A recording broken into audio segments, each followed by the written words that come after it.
What's going on, all you wild rascals? It's your two favorite assholes back here for Cinefellas. I'm Logan Myers. I'm my good mate over there. Henry Hill. And we're back to talk about, what are we talking about? WandaVision, the finale. Titled Series Finale. The big series finale of WandaVision. Did it deliver? You bet your sweet ass it did. Absolutely. I was super excited. This was the longest episode of the season, too. So they've been setting up a lot of great stuff in the last few episodes. Agatha being Catherine Hahn's character, being a witch, and her kind of bumping heads with Wanda. Then also introducing in the last episode the White Vision, or like the evil vision that's going after Wanda and the family, basically. And the setup of the episode, we have, in typical MCU fashion, really great CGI and action scenes between Agatha and Wanda kind of duking it out in the streets. Some really awesome fight scenes in there in the beginning with Agatha versus Wanda. Like you mentioned, yeah, the CGI was great. It looked just as good as the movies did. They put all the money into it, and it showed up on screen. Looked fantastic. I loved all the witchcraft and all the magic they showed. And also the Vision versus Vision fight was spectacular. They're both up in the air fighting. There's a lot of cool CGI, a lot of things blowing up, and everything looked realistic. And it felt like a movie. What I saw. Yeah, it really felt like another Marvel movie. It didn't feel cheapened at all on the Disney Plus platform. Yeah, I was waiting for it patiently. I'm like, are they going to kind of have the huge set pieces, big action sequences? And I saved it for the finale. And I was really blown away by it. It felt like a movie, like you're like really involved with this. Characters don't really know what's going to happen, like who's going to survive. And it's really cool seeing Paul Bettany playing two different visions, the white and the normal one. And they kind of had this sort of like conversation about existence. And it was a really good scene, seeing both of these characters that are complete opposites kind of bond. Yeah, Paul Bettany had teased that there was going to be his favorite person to work with during the show, and he kind of teased it. And of course, fan speculation went wild on the internet. People were guessing it was going to be James Spader as Ultron. I heard a lot of that. Yeah. But ultimately, it was himself playing the White Vision, of course. And basically, White Vision is the real Vision, like his body put back together by Hayward there at Sword, who we find out is the big bad of this whole season and of WandaVision. Everybody was saying that it was going to be Mephisto, but in the end, it was really Hayward behind everything. The nefarious plot to bring Vision back and to take out Wanda and to maybe get some of her power. But as we all know, it didn't end up working. Wanda ended up, she used her witchcraft. A couple times there with the stakes so high, we thought Agatha was actually going to be able to take her powers and sort of harness it like she did when we saw her, origin story, how she took all the powers from the other witches, including her mom, and sort of harnessed that. But we saw, Wanda had a trick up her sleeve there when they were battling, and that didn't happen. Yeah, and she's actually really badass. Scarlet Witch, they kind of said in the last episode, you're Scarlet Witch, and like, we've known that for a very long time, with the Avengers movies, but they never really dived into her character. But this episode, again, we get to see her in the full costume, and she looks badass, like demonic or otherworldly, looks very powerful. And I love the whole costume design, the way she looks true to the comics. Yeah, it was definitely a nod to the comics and how she looked in that. I loved how it was updated, of course, for today's times. And I loved how on her collar there was a little kind of like the shape of Vision's Mind Stone that's in his forehead there. There was a little piece on her collar there. I thought that was a really nice touch. And I loved how they did her, her little crown, or her Scarlet Witch crown on her head. I thought that looked really cool. It looked a lot like the comics, but it looked, it fit in with the modern Avengers look. Mm-hmm. And it definitely sets it up nicely where this is going to lead into Doctor Strange 2, the multiverse. Kind of really ties it in this episode, and then at the post credits, kind of where they're going to go with that, which I'm excited for that to happen and see how she shows up in that movie. With Sam Raimi directing it, it's going to be pretty awesome. It's going to have a horror feel to it, I imagine. Yeah, they got the perfect director for sure. We haven't seen Sam Raimi direct anything in a while anyway. So I'm really excited to see what he's going to do with this. And he must have really liked where they were going with the story of it and how he's going to be able to, yeah, show some of his horror chops. Of course, directing the Evil Dead movies, the first three of those, the original ones. And we've also heard that his old buddy Bruce is going to have a cameo, which will be awesome to see. And I'm sure we'll be seeing his brother Ted too as well. Of course, his goofy brother that always shows up in the movies. Yeah. But if you think about it, Sam Raimi's Spider-Man, Bruce Campbell had a small part in that. I think he was like the hotel employee or whatever. Yeah, he was. Yeah, he was like the concierge. Yeah. Yeah, concierge. There you go. And he'll probably have a quirky role like that in the movie. But regardless, I'm excited for that. It's very exciting to see where it goes from here. And like you mentioned, there's a couple post-credit scenes there, kind of hinting at what we're going to see after this. We should also mention that with the big battles that we saw in this episode between Vision and the White Vision, and then Wanda and Agatha, the emotional stakes were higher than ever. This was the episode where we saw Wanda and Vision finally come to grips with the fact that, Vision is gone. Wanda has to recognize that she's been grieving this whole time. And they have a really nice, scene in this movie where they kind of are talking about that and talking their way through that. And Vision had a really great line in this. He says, "What is grief but love persevering?" Which is a big line and really true and really well said, really well stated. I mean, Wanda's been grieving about the death of Vision throughout this whole series ever since he died at the hands of Thanos and in Endgame there.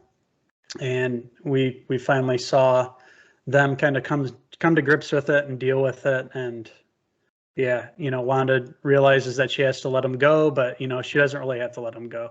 Like they mentioned in the episode, they'll see each other, and again. Basically, she's dealing with grief and everything. She was kind of pushed to the wayside in the Avengers movies.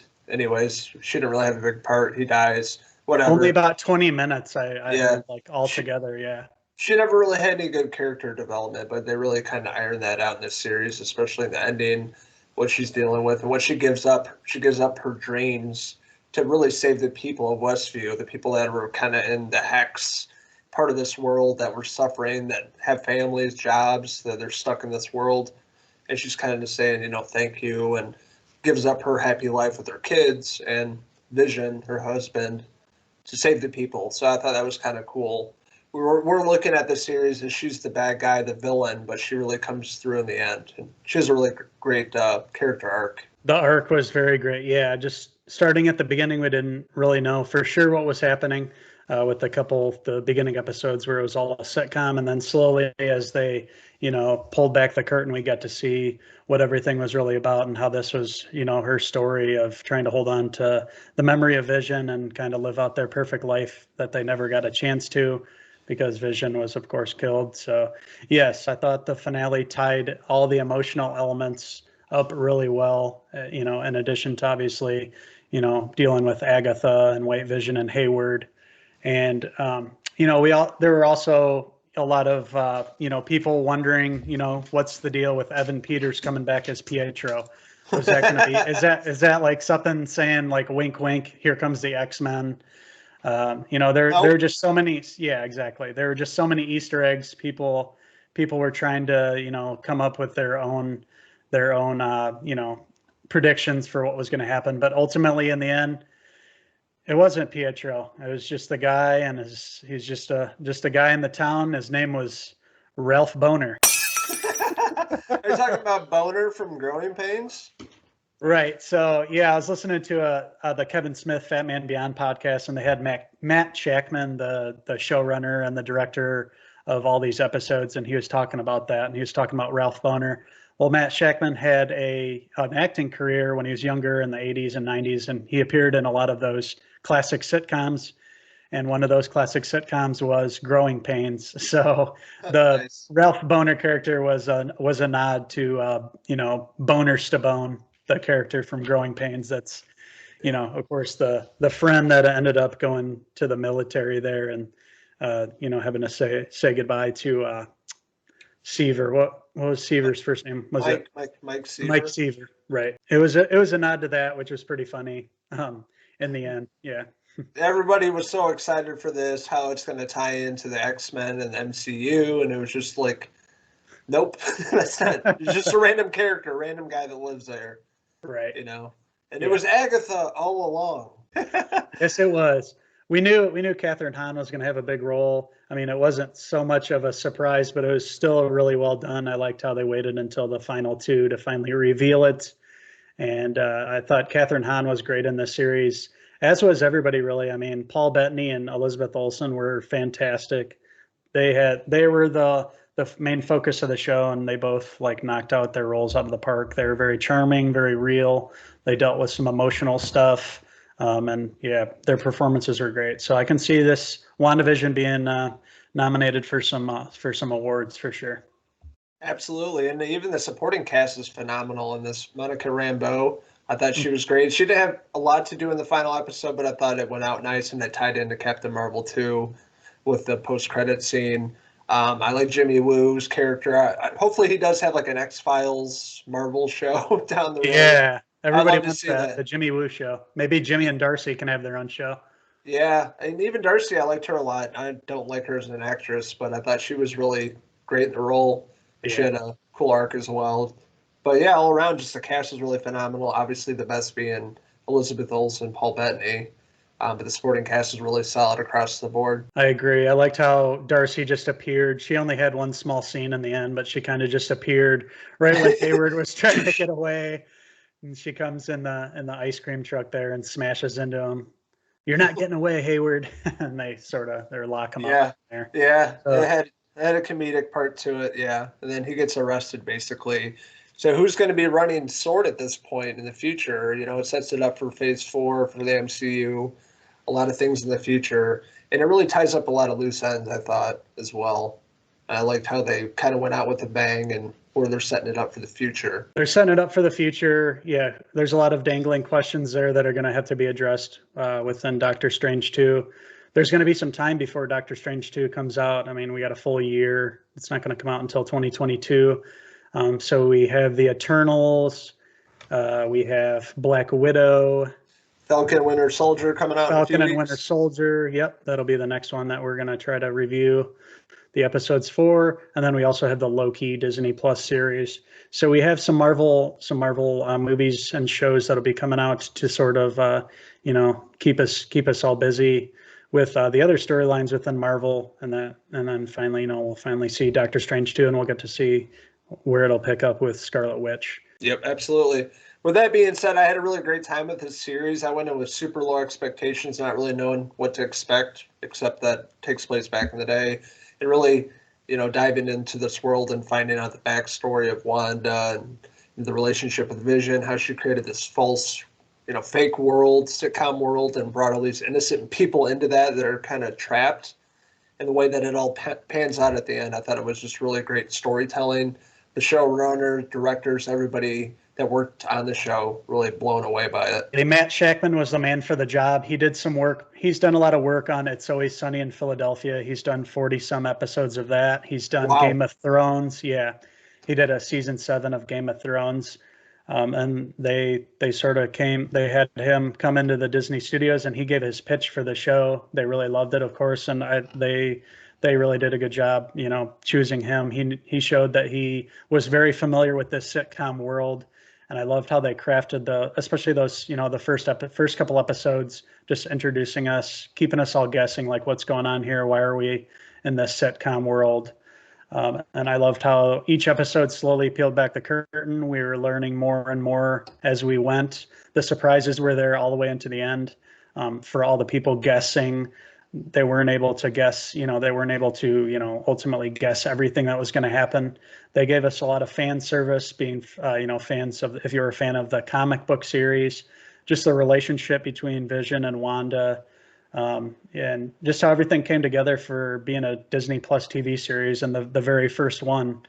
This was a great one to go by, and it sets up the next series, and it raised the bar. They're going to have to come in and have good material, because WandaVision was set a high mark for sure. Absolutely, and it made me excited for the MCU again, Marvel. I was kind of, getting tired of it after 23 movies, but having a break, over a year or so, this has been a really nice treat. Like I said, went in with low expectations. Probably one of my favorite shows of the year thus far, and if you guys have not checked it out, we highly recommend it. So that being said, I'm going to give the season finale and the series overall of WandaVision a 5 out of 5 Paul Bettany hair pieces. I loved everything I saw. I am going to give WandaVision a 4.5 out of 5 overall. The finale delivered everything I wanted it to. I mean, it was close to perfect. There was maybe one episode that maybe was a little lower than the others, but even that was good, provided answers and moved the story forward. So overall, I loved it. And yeah, you guys should definitely check out WandaVision. Check out the first 3. Even if you don't know what's going on in the first 2, you're kind of iffy on it. We've had some friends that said, I gave up after 2 episodes.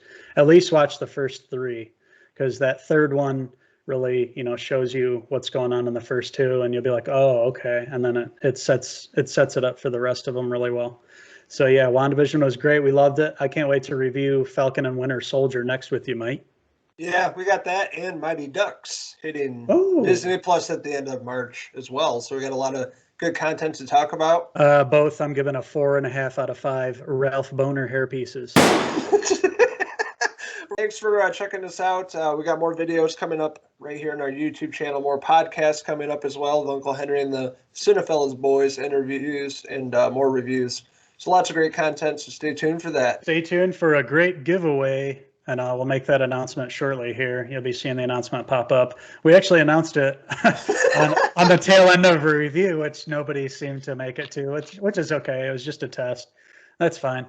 But I'll make the proper announcement for that. So be watching out for that video. And we'll be announcing that by the end of this week. And the winner of that will be announced on March 25th. So keep your eyes peeled. We love our Cinefellas giveaways, and we love hooking up the fans and the followers with free digital codes. And this one's going to be pretty fun.